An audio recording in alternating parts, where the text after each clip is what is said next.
Have you ever found yourself constantly questioning whether you're a good person or not?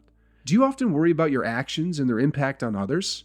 Well, it's not uncommon for individuals with anxiety to experience these thoughts and feelings. In fact, it is one of the ways that anxiety can manifest itself in a person's life. Here are 6 signs that you're not a bad person, it's just your anxiety. 1. You constantly seek reassurance. Do you constantly seek reassurance from others in your personal and professional life? Are you always worried about what people think of you or whether they still like you? Seeking constant reassurance from others is a common symptom of anxiety. It can manifest in many ways, such as constantly asking for feedback on your work, seeking validation for your decisions, or checking in with others to make sure they still like you. This behavior stems from a deep-seated fear of failure or rejection and can lead to a cycle of negative self-talk and self-doubt. It may show up in different ways as well, depending on the individual. For some people, they are constantly worried that their significant other is mad at them and they need constant reassurance. For others, they are unable to function or make any decisions without the approval of someone else. When you constantly seek reassurance from others, you are essentially placing your self-worth and self-esteem in their hands. This can be a dangerous and unhealthy pattern of behavior, as it can lead to feelings of disappointment and frustration when others do not provide the validation or feedback that you're seeking. It can also put a strain on your relationships, as others may become exhausted by the constant need for reassurance. Therefore, it is essential to recognize when you're seeking reassurance excessively and to challenge these negative thoughts with rational thinking. This involves identifying the underlying fears and beliefs that are driving your need for reassurance and working on challenging those beliefs with evidence-based thinking. Tell yourself, I have done nothing wrong, so why should I be needlessly worried that my friend is always mad at me? 2. You criticize yourself harshly. Do you struggle with perfectionism?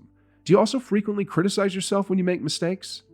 Self-criticism is a debilitating symptom of anxiety that can affect your self-esteem and overall well-being.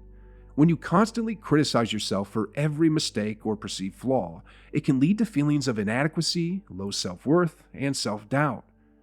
Usually, this pattern of negative self-talk often stems from having unrealistic expectations of yourself or comparing yourself to others.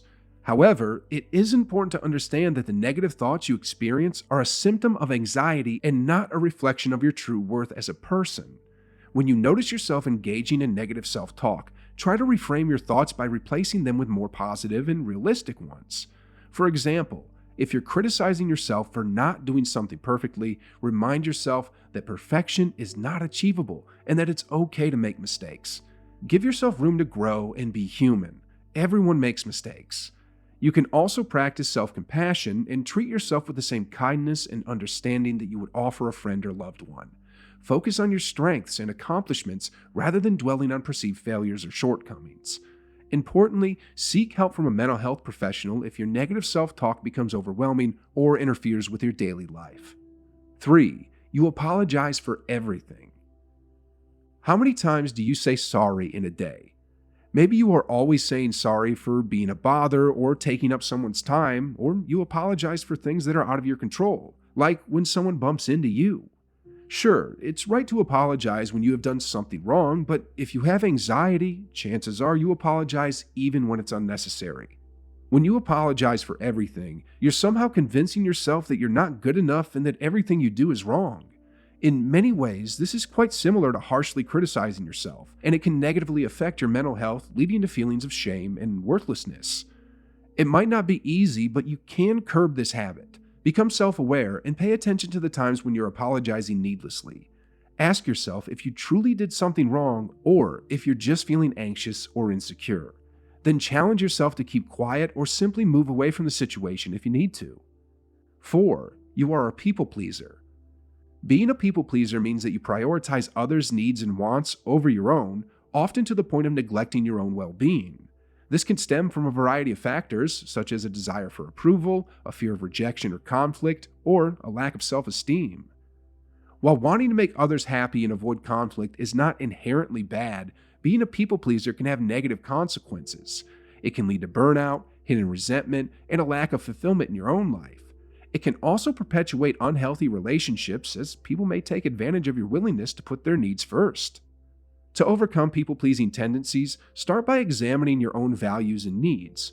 What are your priorities in life? What brings you happiness and fulfillment?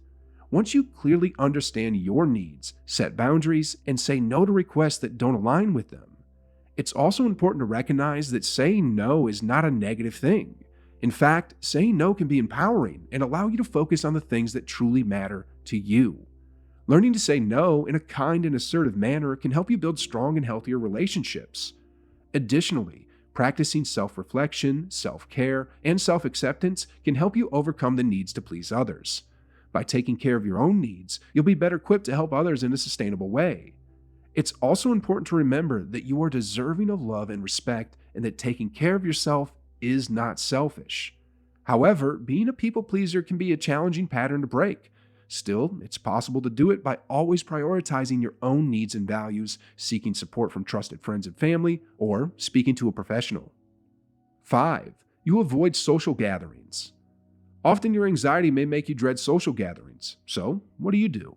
You avoid them like the plague and prefer to stay indoors in your own company. While this might be a comfort move for you, your friends and loved ones might not like that.